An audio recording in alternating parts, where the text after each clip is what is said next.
하나님의 말씀은 누가복음 13장 31절에서 33절 우리 한 목소리로 천천히 우리 봉독하겠습니다. 31절 33절 시작.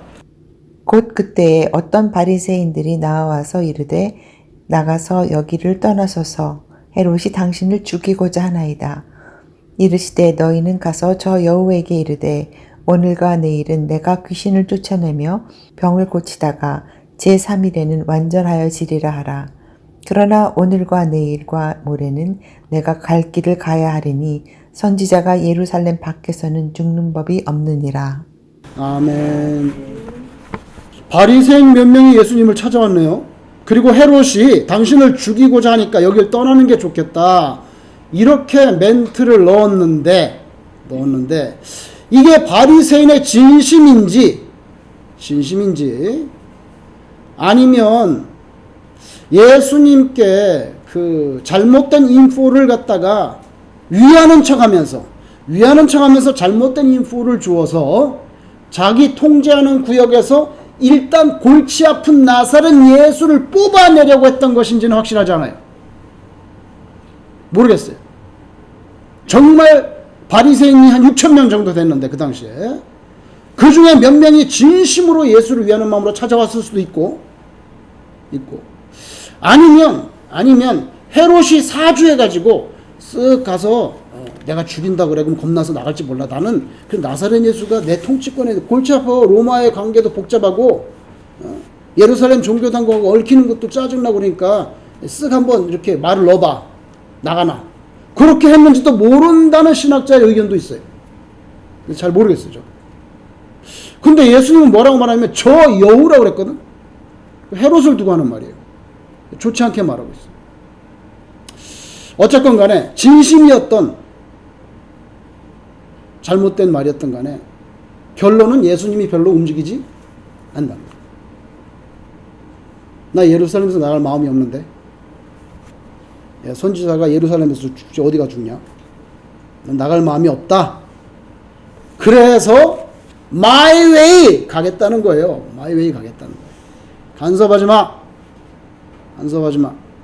나 귀신 쫓아내고 병 고치고 제3일에 완전할 거야. 그러나 오늘 내일 모레는 내가 갈 길을 갈 거다. 예루살렘 밖에서 죽지 않아. 기대하지 마라. 그 뜻입니다. 여러분 구약 성경에 보면 열왕기하 1장에 어떤 내용이 나오냐면 아합이 죽고 난 다음에 왕이 됐는데 아하시아 왕이 엘리야가 눈에 가시야. 이게 막 바른 말만 하고 그러니까 엘리야를 잡아다가 족치든지 없애야 되겠어요. 엘리야를 잡아오라고 50부장과 병력 50명을 보냅니다. 말하자면 엘리야 체포조예요. 엘리야 체포조를 보냈는데 그래서 군인 50명하고 거기에 50부장이 엘리야를 잡으러 갔다가 그만 하늘에서 불이 내려와가지고 다 타 죽어버렸어요. 그럼 비극적인 사건이 일어났죠. 그래? 내가 물러날 거 아니야? 또 다른 50명을 갖다 보냈어요. 아하시아 왕이. 그러니까 이 50부장과 50명이 버리버리하고 또 가가지고 또 불이 내려가지고 다 타 죽었어. 불 내리는 데는 선수야. 불 내리는 데는 선수야. 갈멜산에서도 불 내려왔잖아. 불 내리는 데 선수야. 그래? 누가 이겨나 해보자. 내가 가만히 세 번째 보내요. 지금 100명 죽었어요. 정확히 말하면 102명 죽었죠. 50부장까지. 세 번째 체포조를 보냅니다. 50부장과 50명의 군인을 세 번째 보냈는데 불이 내려오지 않았어. 왜 그랬을까요? 첫 번째, 두 번째 갔던 50부장이 엘리야를 만나서 뭐라고 말한 줄 아세요? 성경에 있는 말씀 그대로 번역하면 하나님의 사람이요 왕의 말씀이 내려오라 하셨나이다. 똑같이 이렇게 말했어요. 두 번째도 하나님의 사람이요 왕의 말씀이 내려오라 하셨나이다. 세 번째 10부장은 뭐라는 줄 아세요? 하나님의 사람이요 원하건대 나의 생명과 당신의 종인 이 50명의 생명을 당신은 귀히 여기소서. 내려오란 말도 안 했어. 체포하겠단 말도 안 하고 아이고 그냥 살려주세요 우리. 여러분 첫 번째 두 번째 말투를 보세요. 하나님의 사람이요 왕의 말씀이 내려오라 하셨나이다. 통보조입니다. 통보조. 근데 세 번째 50부장은 딱 가가지고 하나님의 사람이요, 원하건대 나의 생명과 이 내 부하들 이거 죽으면 안 돼. 불 내리지 마세요. 살려주세요. 간청 그죠? 간청. 태도가 너무 달라. 열왕기하 1장 13절 어떻게 한줄 아세요? 엘리 앞에 가서 아무 말도 안 하고 먼저 무릎을 딱 꿇고 엎드려 버렸어. 딱 꿇고 엎드렸어. 그렇게 나와요 성경에. 무릎을 꿇고 엎드려 가지고 내 생명과 내 부하들 이거 죽으면 안 되는데 살려달라고 간청조로 했다면 특출하죠. 그래서 안 죽은 거예요. 안 죽은 거예요. 다른 사람 하는 식으로 그렇게 안 해서 살았어요. 하나님의 사람이여 왕의 말씀에 내려오라 이렇게 안 했단 말이에요.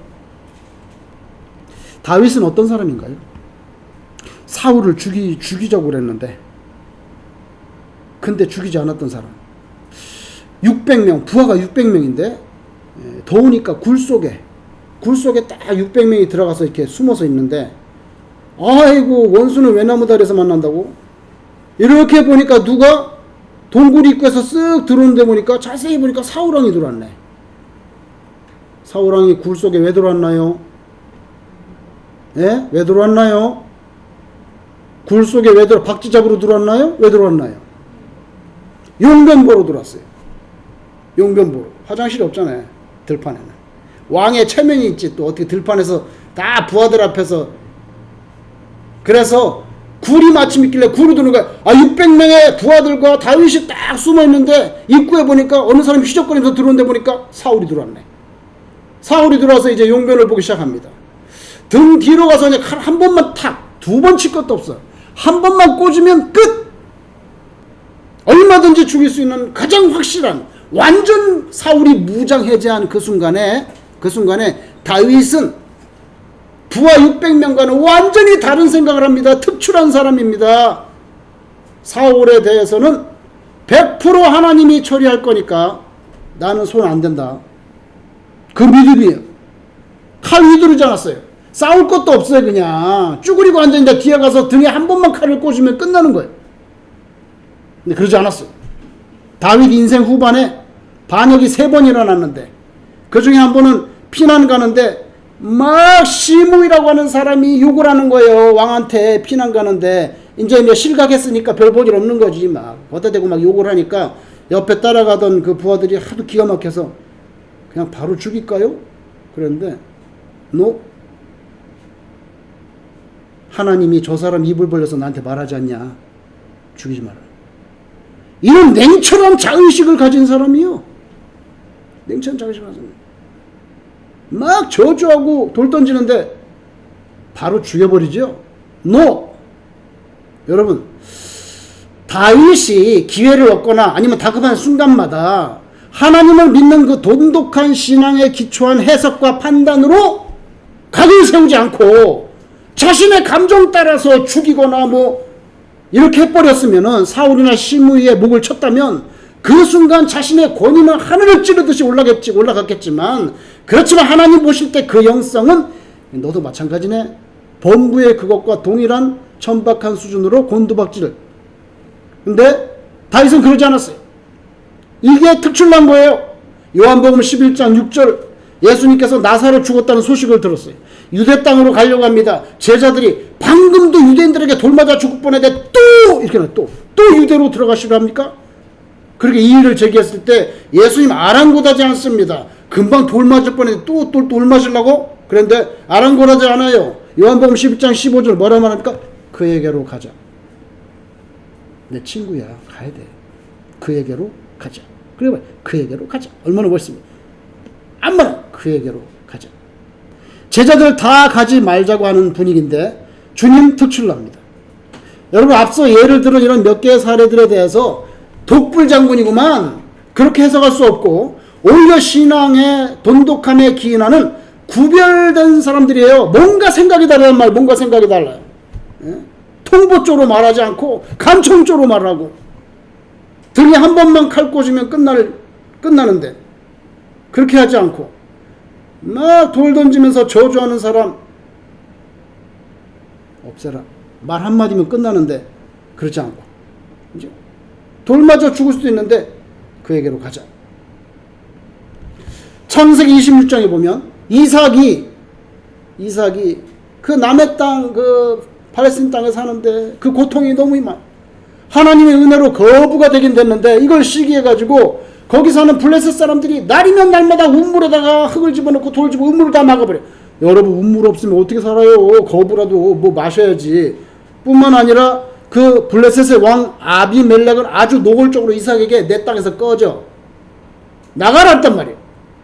그래서 그랄 골짜기로 가고 거기서 또 우물을 막으니까 이번엔 또 부엘세바 쪽으로 가고 계속해서 우물에 대한 다툼과 시비가 벌어집니다. 이거 이삭이 부자가 꼴을 못 보는 거예요. 원주민들이. 이삭이 그들을 대적한 흔적이 보이지 않는다는 거예요. 근데 원래 자신의 아버지 아브람 때부터 확증된 우물인데 이거 아브람 때부터 쓰던 건데 우리 건데 근데도 말이야 막아버리면 딴 데 가서 또 파고 너무 나약한 모습이에요.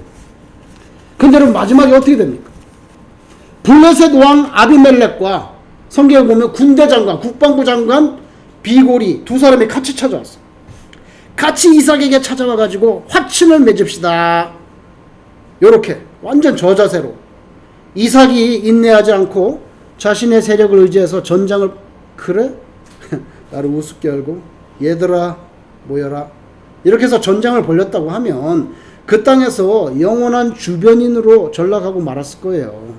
이삭의 양무리를 치는 목자들과 종들은 맨날 무기력하게 쫓겨다니는 우리 주인은 왜 그래? 능력도 있는데 한번 치지.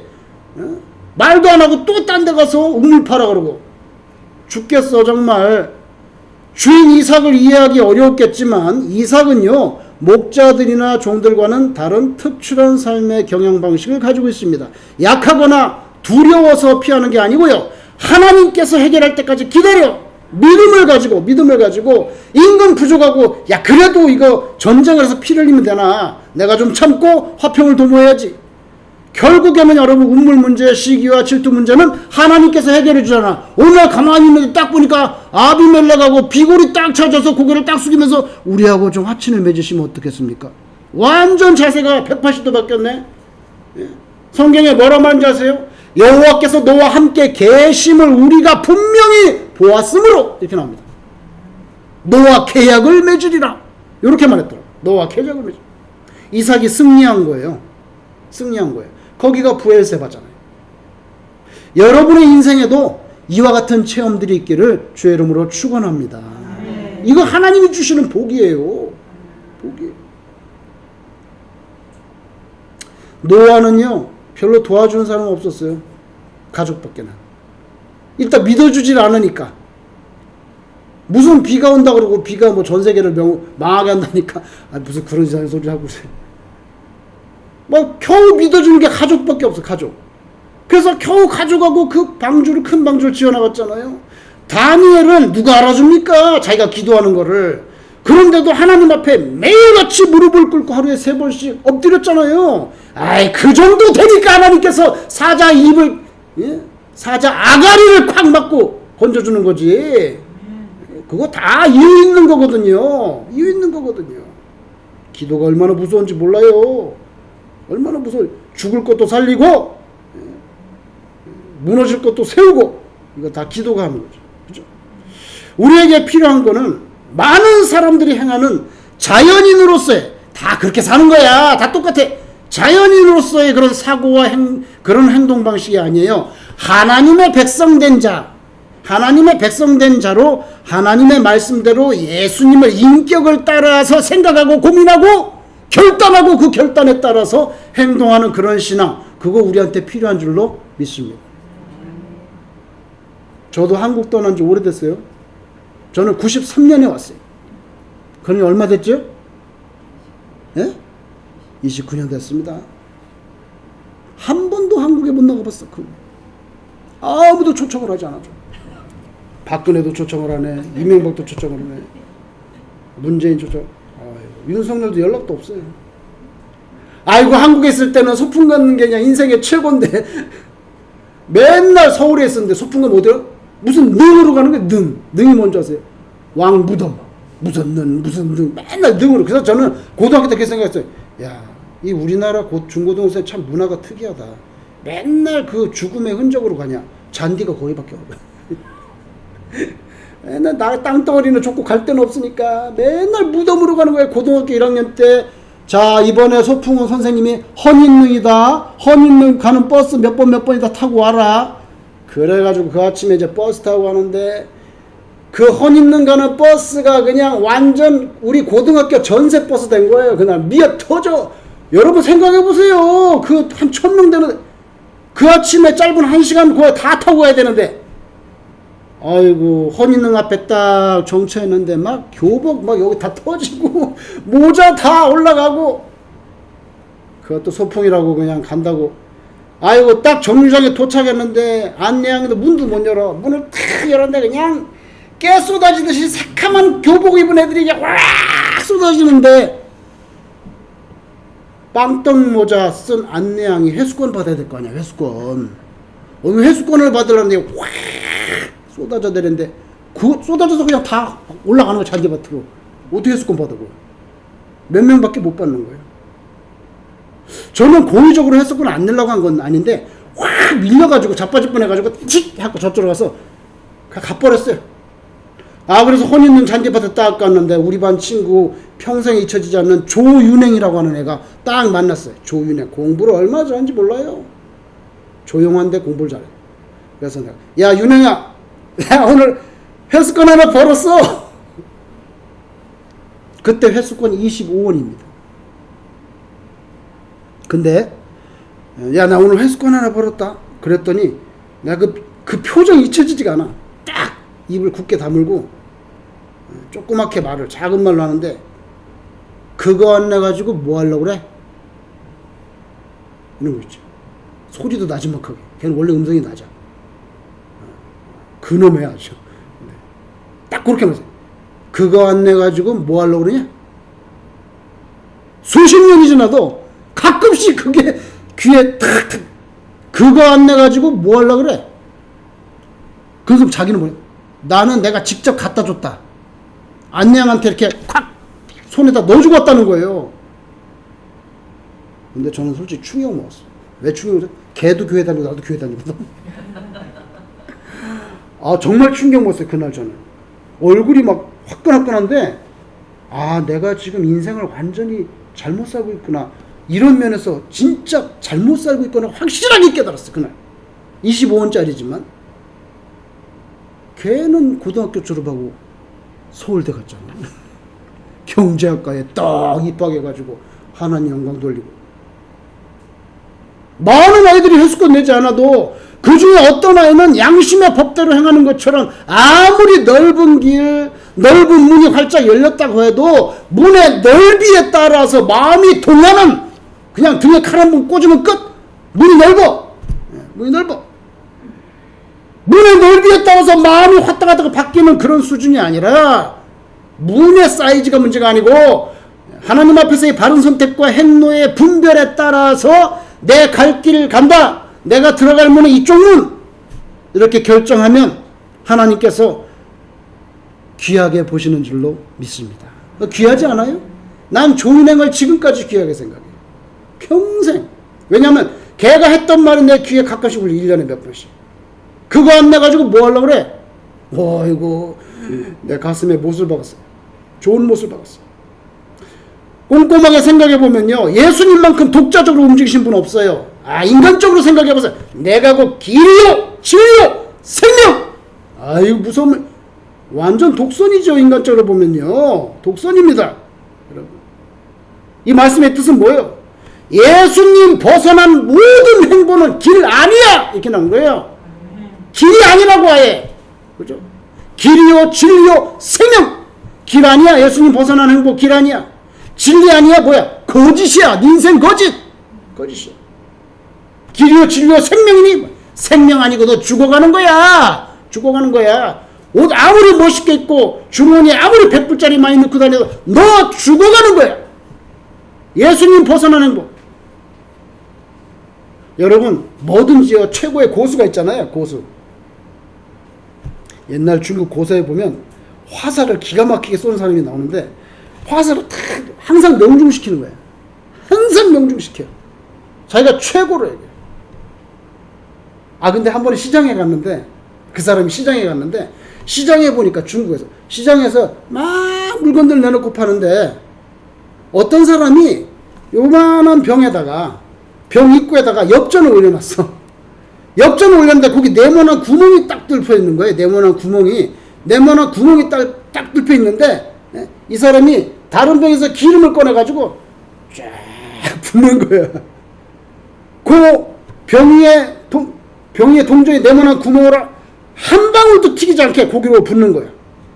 그걸 보고 이 활 잘 쏘는 사람이 나보다 더 센 사람이 있네. 그랬다는 거예요. 고수가 있지 않습니까? 다 최고인 줄 알지만 나보다 더 한 사람, 더 똑똑한 사람 있지. 더 멋진 사람 있고. 자기가 다 최고라고 생각. 여러분들 진짜 고수 앞에 가면요. 그 사람이 최고 아니에요? 그 사람한테 왜 그런 식으로 해? No! 그 사람이 최고인데. 인간 문화재 앞에 가서 막 창을 부는 거야. 그런 창법이 어디 있어? 이거 인간 문화재인데? 그래요? 그럼 끝나는 거죠. 그죠? 인간 문화재 앞에 가면 그 고수가 가는 길이 진짜 길이고요. 그 고수가 하는 방식이 유일한 방식이에요. 신앙생활도 마찬가지예요. 예수님께서 가신 그 길만이 길이고, 그분이 판단하셨던 방식이 진리고, 그분의 라이프가 생명이에요. 여러분 그렇게 사실 수 있기를 주의 이름으로 축원합니다. 믿지 않는 사람들의 눈에 저 사람 색달라, 저 사람 이상해, 저 사람 특출나, 저 사람 뭔가 다른데, 그 색다른 인격체로 드러나지 않으면서 똑같이 그냥 그렇게 살면서 않으면서 신앙을 지킨다는 게 거의 불가능한 시대에 우리는 살고 있어요. 주님께 대한 모방이 최고의 창조적인 삶이야. 여러분 가게에 가면은 물건들이 똑같이 진열되어 있잖아요. 그죠? 똑같이. 그죠? 초. 고양이 밥. 시리얼 박스. 똑같은 모습으로. 그는 공장에서 찍어낸 제품. 공장에서 찍어낸 제품. 그는 작품이 아니지. 작품이 아니에요. 모든 사람들이 다 그렇게 생각하고, 모든 사람들 다 이렇게 할 때 다윗은 다른 길을 갑니다. 이삭은 싸우지 않습니다. 그렇죠? 작품 되는 거, 예수님 따라가는 거, 하나님 말씀대로 사는 거, 예수님의 인격, 이 표준적인 잣대를 가짐으로써 그런데 갖게 되는 그런 십자가가 있을 수 있어요. 십자가. 그거 따라하면 내가 치이고 박히고 무시당하고 그럴 수가 있어요. 십자가 있어요. 그러나 그 좁은 길, 그 좁은 문으로 들어가는 거, 두려워하지 않는 신앙을 수호했던 사람들이 맛보는 남이 알지 못하는 숨은 기쁨이 있단 말이에요. 그거 하나님이 주시는 거죠. 자기 억울하죠. 억울해. 여러분 운물 하나 막을 때 나 같으면 눈이 뒤집힐 것 같아. 어떤 놈이 나를 따르라 이렇게. 얼마나 억울합니까? 그 억울한 분노를 하나님께 대한 신뢰를 가지고 녹여버렸던 이삭에게 아비멜렉이 국방부 장관 비골까지 끌고 와가지고 우리랑 화친을 좀 맺으시지요. 완전히 승리하잖아요. 그죠? 위험을 무릅쓰고 어머니가 아기를 키웁니다. 모세를 키우는 어머니 요게벳. 바로 정권의 말에 순종하지 않고 하나님이 주신 생명인데 내가 어떻게 나를 강에 던지냐. 그렇게 바로가 아니라 하나님께 나아갔을 때 결국 어떻게 됩니까? 남의 자식도 아니고 자기 자식한테 젖을 먹이면서 바로 왕궁에서 봉급받았잖아요. 네? 다른 아이도 아니고 자기 자식한테 젖 먹이면서 바로 공주한테 싹을 받았잖아요. 싹을. 그죠? 보상을 받았잖아요. 이거 하나님이 주시는 거거든요. 하나님을 최우선순위로 둔 사람에게 주는 그런 기쁨이 있단 말이에요. 우연히 자신이 숨어있는 굴 속에 용변부로 들어온 자, 원수네, 사울이네, 죽여야 내 남은 인생이 편해져. 둘 중에 하나 죽어야만 끝나는 게임이야. 치킨 게임이야. 둘 다 살아서는 살 수가 없는 사람이야. 너 아니면 내 둘 중에 하나 죽어야 되는데 그때 동굴 속에 600명의 부하들은 어떻게 생각할까? 당연히 죽어야지. 우리가 지금 짐승같이 여기 동굴 속에 서 박쥐하고 같이 살고 있는데 샤워도 못하고 먹을 것도 없고 등에 한 번만 칼 꽂으면 우리 나가서 지금 동굴 밖에 나가서 자유롭게 살 수 있고 다윗 인기 충천하는데 근데 원수를 고스란히 살려서 내보내잖아요. 아, 저는 근데 그 장면에 상상을 해봤어. 거기 뭐 600명들이 제대로 된 인간들이 아니거든. 다 비천한 자, 원한 맺힌 자 성경에 보면 막 문제 있고 막 소외돼가지고 막 남은 게 뭐야? 악밖에 없는. 그러니까 다윗이 센 거예요. 그 사람들하고 같이. 악밖에 없는 험상궂은 깡패들이란 말이야. 깡패들 사실은 좋게 말하면. 예? 그 깡패들 600명이 지켜보고 있는데 그 600명 1200개의 눈이 이글이글 타고 있었어. 지금이야. 바로 죽여. 용병 끝내고 나가기 전에 빨리 죽여. 저는 한번 생각해 봤어요.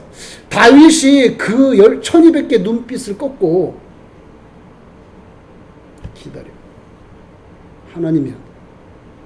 그날 부하들로부터는 따가운 눈총을 받았겠지만 그날 이후로 다윗은 하나님께 주목받는 인생. 주목. 대단하다 너. 저는 그게 또 테스트였을 수도 있다고 생각해요. 그렇잖아요? 아니 어떻게 그 넓은 벌판에서 거기 딱 만나. 하나님이 마지막 다윗을 쓸 건지 걸러보는 거죠. 야, 대단하다. 저는 그때 하나님께서 부하들은 이글거리는 1200개 눈동자로 가서 째려봤겠지만 하나님께서는 다윗을 주목하는 순간이었다. 오늘 본문에 내가 갈 길을 가야 하리니 선지자가 예루살렘 밖에 죽는 법이 없어. 베드로가 그리하지 마세요 만류했고 모든 제자들이 다 원치 않았던 바로 그 길을 예수님이 조금도 흔들림 없이 전진해 나갑니다. 예수님께 중요한 것은 하나님 아버지의 뜻에 따라 살고 하나님 아버지의 뜻에 따라 죽는 거예요. 우리는 하나님 아버지의 뜻에 따라 사는 건 좋아해. 근데 죽는 것까지는 뭐 그렇게 죽는 방식도 중요해. 죽는 방식도 하나님이 다 하나님의 뜻에 따라서 그대로 살고 그대로 죽어야 된다는 거예요. 그죠? 오늘 32절 제3일에는 완전하여 지리라. 이게 무슨 말입니까? 제3일에는 완전하여 지리라. 이게 무슨 말입니까? 이거는 십자가 사건 자신의 죽음 너머에 있는 부활과 승천까지도 내다보는 말씀이에요. 조금만 기다려.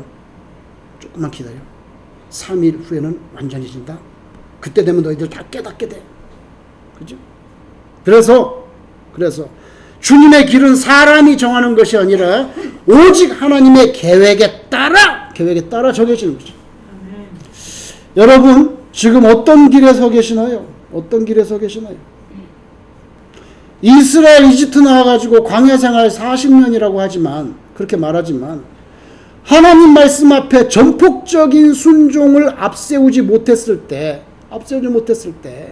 그냥 3주나 4주면은 해안선 따라서 쭉 그냥 걸어가면 아무리 노약자들 할머니들 애기손 붙잡고 가도 제가 볼 때는 4주면 아주 넉넉한 기간인데 3, 4주면 들어갈 그 거리를 세상에 4년도 아니고 40년 동안이나 그 가나안 땅을 지체리에 두고도 시나이 반도에서 계속 뺑뺑이 도는 거예요. 보세요. 지도를 여기 갔다 저기 갔다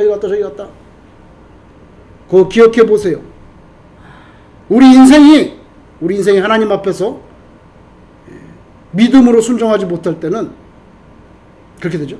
여러분 저와 여러분이 이거 한 번 사는 인생인데 하나님 앞에서 어리석게 소모적인 원형성 방황이 아니라 맨날 뭐 이랬다 저랬다 방황이 아니라 하나님의 뜻이 살아서 움직이는 직선형 전진 그렇게 되기를 주의 이름으로 축원합니다.